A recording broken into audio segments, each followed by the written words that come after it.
Alhamdulillahirrahmanirrahim. Allahumma sholli ala Muhammad wa ala sayyidina Muhammad. Insyaallah kita berbuka kurang lebih 28 menit lagi. Saya ngomong insyaallah kurang lebih 20 menit. Jadi ada 8 menit teman-teman buat buka buat sambil nunggu buka, mungkin wudu dulu, siap-siap standby. Di 20 menit ini saya pengen nyampaikan terima kasih untuk Mas Refki yang sudah ngasih inspirasi baru gitu ya. Pertemuan ada saya tapi nggak dikasih tahu ada saya. Ini mungkin pertama di Indonesia gitu. Ya terima kasih banyak. Jazakumullah khair. Tepuk tangan dulu loh. Bagus. Dan saya sangat senang gitu. Hadir ini berarti orang-orang yang betul-betul mau hadir dan Allah izinkan untuk hadir. Teman-teman semua gini, pernah dengar kalimat sukses sama dengan suka proses? Apa sukses itu? Suka proses. Tahu nggak? Pemalas, pecundang, penjudi, pemabuk, pemain narkoba itu kalau ditanya, kamu yakin nggak sukses? Dia bilang yakin sukses. Tapi ya mulutnya aja, cangkemnya aja. Apa? Cocot, apa? Cuma itu. Semua tuh punya cocot, cangkem, ya. Jadi kalau bicara ditanya, kamu yakin nggak sukses? Mereka akan bilang kami yakin sukses, tapi ya COT-nya aja, cangkemnya aja yang bilang mau sukses. Apa yang nggak sinkron dari mereka? Kelakuannya. Maka sukses itu suka proses. Yang mahal dari sebuah pencapaian itu bukan hasil, tapi bagaimana kita proses ke sana. Tadi kan saya dengar dari Mas Tri bilang 45 seri tanpa putus. Itu yang mahal. Yang dilihat Allah tuh itu. Ada luka, ada sedih. Mana ada yang jalan mulus? Emangnya Nabi Muhammad dakwah mulus-mulus aja? Enggak. Nabi Muhammad tuh sempurna loh. Pernah ketemu Allah, pernah lihat surga. Ya kan, hatinya udah dibelah sama Allah, dibersihkan. Cerita abang tadi, ya kan, paskas 3 hari gak bisa makan, itu gak bisa pakai buku, itu harus turun ke lapangan. Saya ngelihat langsung kan cerita pesantren yang di dalam perut ikannya itu ada ulat, yang ikan asinnya dijemur di atas seng, lalu digunting-gunting, dibuang ulatnya, baru dimasak jadi santri, dan masak makannya pakai kecap yang harga 1.500, terus dimakan sama anak-anak. Dan kiainya bilang itu termasuk mewah. Biasanya kami makan lauk sayur ngambil di dalam hutan. Antum yang belum pernah duduk bareng santri, belum pernah ngerasain lapar sama mereka, belum pernah dapat cerita langsung yang begitu, gak akan bisa bertahan. Jadi kalau saya cari memang momentum-momentum yang buat saya akhirnya bisa netesin air mata lagi. Jadi gini loh, sejatinya jadi paskas itu menemukan titik syukur. MTS, apa? Menemukan titik syukur. Catat baik-baik ya, materi kita hari ini MTS. Biasanya kan SMK kan, ini kita turun lagi ke bawah. Menemukan tuh berarti bukan diam, Ustaz Fikri. Antum dari tanggamu, dari Rawai Jitu, ya kan, datang ke sini, itu menemukan apa? Titik syukur. Ternyata ada orang puasa 3 hari. Saya bikin Indonesia Musai Lapar sama Bunda Om, gara-gara ada ibu-ibu yang suaminya marbot masjid COVID, ditutup, di lockdown, suaminya nggak ada penghasilan. 3 hari makan daun di depan rumah, daun cangkok manis. Kalau kita sekarang daun katuk, daun katuk itu yang untuk menyusui. Jadi beliau nangis dan pinjam sama tetangga yang muslim. Ada nggak yang mau minjamin saya beras? 5 canting beras, susu kental manis. Anda tahu yang kaleng? Itu 5 canting kalau kami bahasa Pontianaknya. Mau pinjam sama muslim tetangganya 5 canting beras untuk makan. Gak dikasih, gak dapat. Qadarullah yang ngasih mereka beras justru orang non-muslim. 5 kilo. Tadi 5 canting pinjam gak dikasih, ya kan? Tapi 5 kilo malah dikasih dari non-muslim. Jadi umat ini bukan pelit, bukan miskin ekstrim, enggak. Umat ini pelit ekstrim. Apa? Pelit ekstrim. Jadi namanya kepelitan ekstrim. Itulah yang terjadi. Antum nggak bisa paksa orang lain. Tadi Mas Refki sudah sampaikan. Yang bisa kita paksa diri kita. Maka MTS tadi menemukan titik syukur itu ada 5 level manusianya. Ada berapa? 5. Catat ya. 1, yang paling bawah, yang paling rendah. Tolong sampaikan Mas Refki berulang-ulang, ping sewu. Level paling rendah ini pertama saya sampaikan di internal Paskas. Level paling rendah ini saya dapatnya dari Kiai Hasan Abdullah Sahal untuk kami soal ke Gontor. Oh iya, saya ini belum pulang ke Pontianak. Umroh baru pulang tanggal 3. Tanggal 3 landing Indonesia, jam setengah 1, setengah 2 malam baru tidur. Tanggal 4 terbang lagi ke Gontor, ke Solo, Jakarta Solo. Malamnya langsung ngisi pembekalan Mantingan Pondok Putri. Dari Solo ke Mantingan, jalur darat. Kemudian pagi tanggal 5-nya pindah ke Gontor, Ponorogo, jalur darat lagi. Habis itu malam, sore ngisi di Unida, malam ngisi di Gontor. Tanggal 6 lanjut lagi 3 kota. Dari Ponorogo ke Banjarnegara, dari Banjarnegara lanjut ke Purbalingga, Purbalingga besoknya ke Purwokerto, Purwokerto Jogja, Jogja Lampung. Antum kebayang kayak apa rasanya? Jalur darat. Alhamdulillah. Dan antum lihat muka saya. Saya belum balik ke Pontianak, belum balik. Jadi di Jakarta kemarin tukar koper aja. Koper Pontianak balik, koper untuk ke Gontor dan segala macam sampai Lampung. Ada yang mau tukar sama saya? Saya mau jadi komandan Paskas Waikanan, mau. Atau mau jadi komandan Paskas Tanggamu, siap. Atau gantikan Mas Refki jadi wakil pengasuh wilayah Sumatera 2 dengan senang hati saya. Ya kan? Ada yang mau gantiin? Nah, level paling rendah yang nomor 5. Apa level manusia yang mencari atau menemukan titik syukur itu? Yang paling rendah namanya manusia yang terpaksa. Manusia apa? Terpaksa. Kenapa ikut Paskas? Terpaksa. Karena punya utang saya. Terus di masjid saya udah diusir-usir. Teman-teman saya udah nggak ada yang main sama saya. Satu-satunya komunitas yang mau terima saya ya Paskas. Ya udahlah, semua terjadi karena wes kadung. Apa? Wes kadung. Nomor 5 manusia yang terpaksa. Kenapa ikut Paskas? Ya terpaksa. Karena di tempat lain sudah di remove semua saya, diusir. Sini banyak utang, sini banyak utang, sini banyak, udah jadi sampah gitu loh. Sehingga masuk Paskas jadi terpaksa. Ada banyak. Naik ya, level 4. Apa yang keempat? Ikut-ikutan.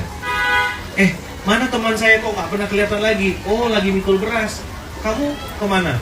Ayo udah deh, ikut aja lah. Apa niatnya? Basing lah, pokoknya ikut aja.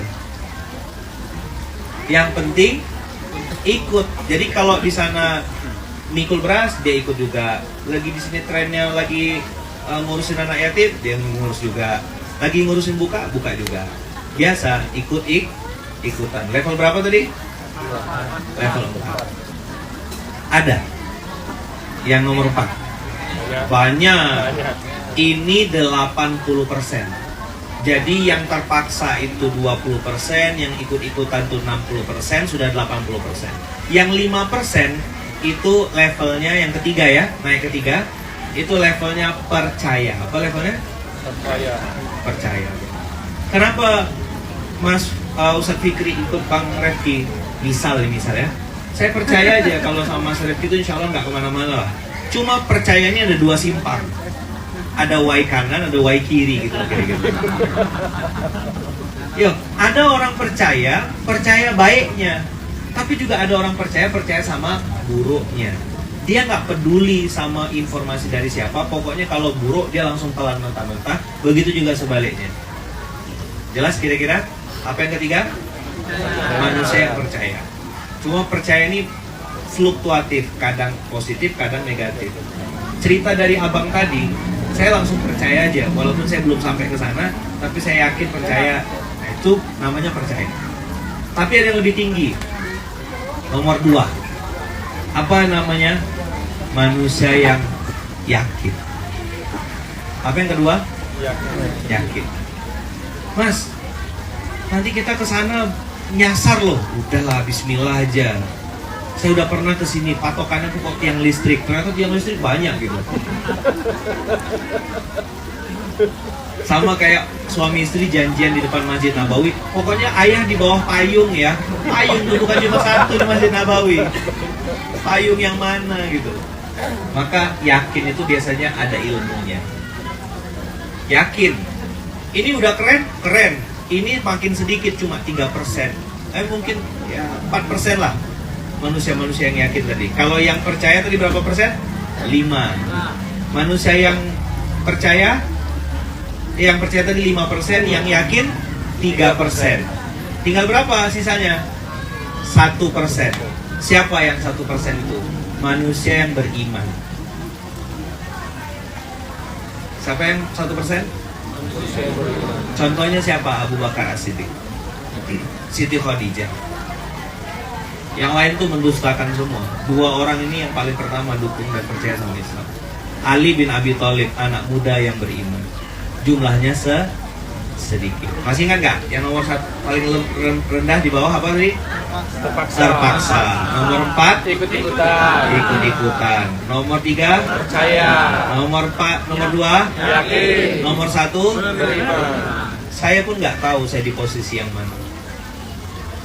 Saya pun nggak tahu saya di posisi yang mana. Jadi saya tiap hari nanya ke dalam diri saya, hai Lukman, kau masuk kategori yang mana? Yang percaya, yang yakin, yang ikut-ikutan, yang terpaksa. Tapi orang yang beriman tuh kelihatan tanda-tandanya. Tadi bondo, bahu, pikir, lek terlusak nyawanya bisa.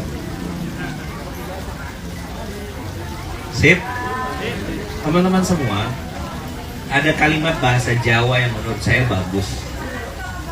Bien, apa? Dongane piye. Mas, kenapa jenengan ikut GIB itu Paskas? Saya pengen utang saya lunas. Maka jangan kaget kalau begitu utangnya lunas berarti jadi Paskas. Mas, kenapa ikut Paskas? Dia pengen punya anak. Nanti udah dapat anak, ya berhenti. Nah, bien dongane piye itu kalau bahasa hadisnya innamal a'malu binniyat. Tergantung niat. Tidak ada lagi cara lain. Kenapa? Maka tadi betul sekali kalau kata Mas Refki tadi, Ramadan ini waktunya istikharah. Saya ini masuk kategori yang mana? Bikin masjid syukur box. MTS kan tadi saya bilang kan? Menemukan titik syukur. Apa alasan untuk kita semakin bertahan? Saya ngomong sama anak-anak saya bilang gini, nah kita ini bisa makan bisa makan enak. Coba anak-anak di Palestina, puasa itu kan udah ada pilihan, nggak ada lagi yang mau dimakan. Sampai saya waktu itu pernah ngerasa kayak kena tampar-tampar rasanya. Ada seorang ibu-ibu yang memilih untuk keluar dari persembunyiannya dan memilih untuk meneriakkan takbir lalu ditembak dan meninggal. Ditanya kenapa dia keluar, dia bilang aku di dalam rumah pun mati kelaparan. Daripada mati kelaparan nggak bisa makan, mendingan aku mati meneriakkan Allahu Akbar. Bayangkan pilihannya tuh loh. Seorang ibu-ibu bersembunyi di dalam bunkernya, ya kan? Dia bilang di sini pun tidak ada makanan, tidak bisa ngapa-ngapa, mendingan saya keluar, teriak Allahu Akbar, menentukan keberpihakan kepada Allah, walaupun ujungnya mati, tapi mati terhormat. Saya tidak mati kelaparan lagi daripada mati kelaparan. Nah, itu namanya menemukan titik syukur, MTS. Jadi inilah yang bisa saya sampaikan sama antum. Jadi antum jangan pusing sama yang berhenti, jangan pusing sama yang keluar. Justru antum harus mengasihani diri sendiri. Kok aku masih di sini-sini aja? Dan teman-teman dengarkan baik-baik ya.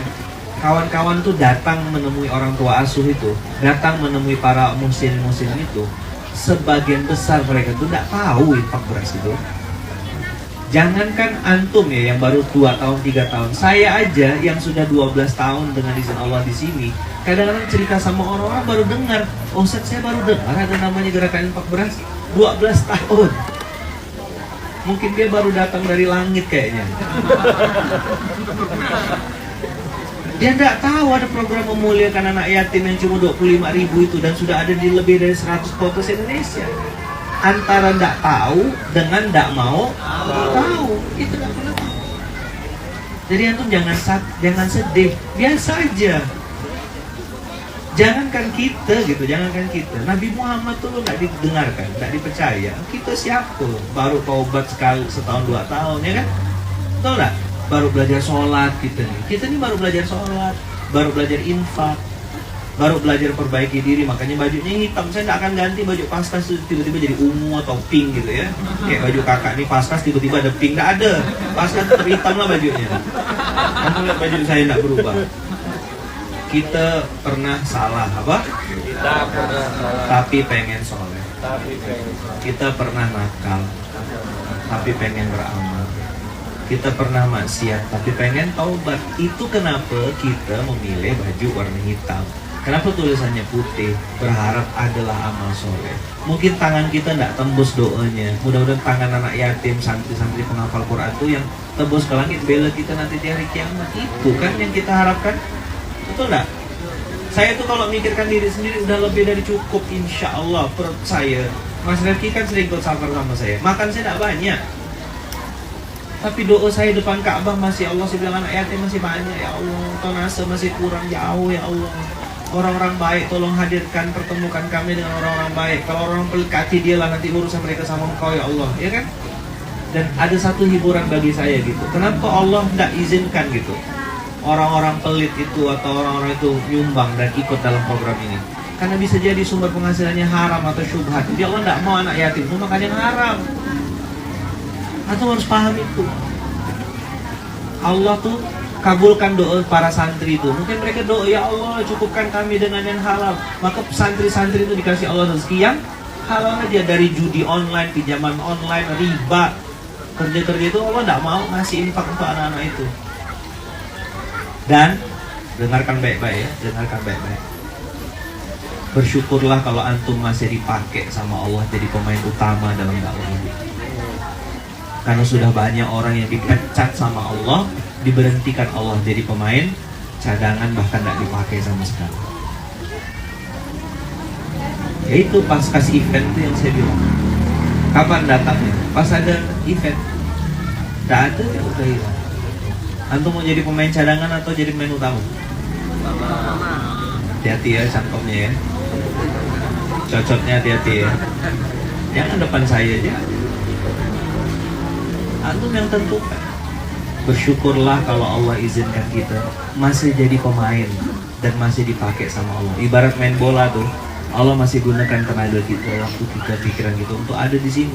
Karena nanti kita akan menghadap Allah sendirian. Sendirian demi Allah, sendirian. Jelas kira-kira kawan-kawan? Dapat semangat baru enggak kira-kira? Masih mau jalan terus atau berhenti? Terus. Jalan terus dong. MTS, apa MTS tadi? Menemukan titik syukur. Saya dengar cerita itu, mendidih lagi otak saya. Saya bilang sama Bunda Anda, saya bilang di Lampung masih ada yang kelaparan. Mas Refki tidak boleh diam, harus gencar lagi, kencengin. Antum jangan takut, antum tidak ngerampok, antum tidak mencuri, antum tidak ngoplos pertalite sama pertamax. Mereka bajingan anjing itu dia. Apalah biar dengar semuanya ya. Mereka tuh tidak tahu malu loh. Yang lain naik semua kan, semua harga naik. Satu aja yang turun, apa? Harga diri yang turun. Tak ada malunya lagi. Bayangkan mereka ngelambai-lambai korupsi sekian triliun. Antum tidak ngerampok, antum lagi nolong agama Allah. Harusnya antum confident, pede. Kalau tidak mau, tidak apa-apa, minggir kau. Tidak usah ngacau-ngacau keikhlasanku. Si Fulan tidak mau, tidak apa-apa. Terus temukan sampai antum ketemu sama orang yang tepat. Sampaikan terus, jangan malu. Antum bukan ngambil, antum bukan nadahkan tangan. Antum tuh sedang membawa berita bahagia. You are giver. Kau pemberi, bukan pengambil. Paham? Kata kiai saya, kalau kau minta untuk dirimu, kau pecundang. Tapi kalau kau meminta dan memikirkan orang lain, kau pejuang. Apa? Kalau kau minta untuk dirimu, kau pecundang. Tapi kalau memikirkan orang lain, kau pejuang. Ayo kawan-kawan bergerak. Saya kalau mikirkan diri saya tadi, saya sudah selesai. makan saya ini saya beres sudah. Tapi saya masih memikirkan gimana nanti anak cucu keturunan kita, gimana santri-santri di daerah. Kalau nanti azab turun di Lampung ini, kenapa ada anak yatim yang nggak bisa makan di Lampung? Yang kena azab pertama kali yang KTP Lampung atau KTP Pontianak? KTP Lampung, ngapain kalian makan aja kerjanya, foya-foya aja. Masih ada orang Lampung, anak Lampung, pesantren di Lampung yang nggak bisa makan sampai 3 hari. Antum lah yang diazab pertama kali. Saya nanti bilang, ya Allah KTP saya Pontianak. Jelas? Orang Lampung yang pura-pura nggak dengar ya. Antum duduk di sini ini takdir Allah. Takdir Allah. Antum tidak ada yang kebetulan di dunia ini. Suka tak suka antum dengar. Apalagi yang mungkin datang-datang makan, mohon maaf ya, yang tamu-tamu bumbu ireng yang bukan paskas, mohon maaf. Nggak. Suka tak suka, mau tak mau harus dengar materi saya. Tapi saya pengen sampaikan sama antum semuanya, kita harus cari dan menemukan titik syukur itu. Oh ternyata ada yang lebih susah dari saya, ada yang lebih sulit daripada saya, ada yang penderitaannya, perjuangannya jauh lebih hebat. Nah mudah-mudahan saya bisa jadi jembatan. Namanya jembatan teman-teman. Jembatan apa? Jembatan. Baring atau berdiri? Kalau ada jembatan yang berdiri itu jembatan ganjen namanya. Jembatan apa? Jembatan ganjen. Jembatan itu baring. Kalau baring berarti diinjak. Kalau baring berarti dicuihin orang. Diremehin. Langsung hidup lampunya. Hebat ya? Cuy gitu langsung hidup. Jadi namanya jembatan itu diinjak, diremehkan, dilecehkan. Begitu kira-kira kawan-kawan semuanya. Jazakumullah khair. Mohon maaf ini pas 20 menit, 8 menit lagi saya berhenti. 8 menit lagi antum ambil wudhu. Siap-siap. Jadi itu yang kira-kira bisa saya sampaikan. 20 menit mudah-mudahan membekas dan melekat di hati kawan-kawan semuanya. Lanjutkan perjuangan. Ingat ya, moto kita dan tagline kita. Kalau kita berbuat karena Allah, berhenti karena manusia. Kita berhenti kalau sudah mati. Coba bilang. Kita berhenti kalau sudah mati. Kita istirahat kalau sudah wafat. Kita istirahat kalau sudah mati. Coba diulang. Kita berhenti kalau sudah mati. Kita berhenti kalau sudah mati. Kita istirahat kalau sudah wafat. Kita istirahat kalau sudah wafat. Gak usah pusing apa kata orang ya. Gak usah pusing apa penilaian orang. Orang itu juga punya masalah masing-masing. Macam hidupnya udah benar aja. Anu gak usah pusing. Jalan lurus, jalan terus. Apa? Jalan lurus, jalan lurus. Fokus. Semua kita sedang menuju kuburan kita masing-masing. Ya, jalan lurus, Jalan lurus. jalan terus. Mau wai kanan atau wai kiri terserah aja. Ya.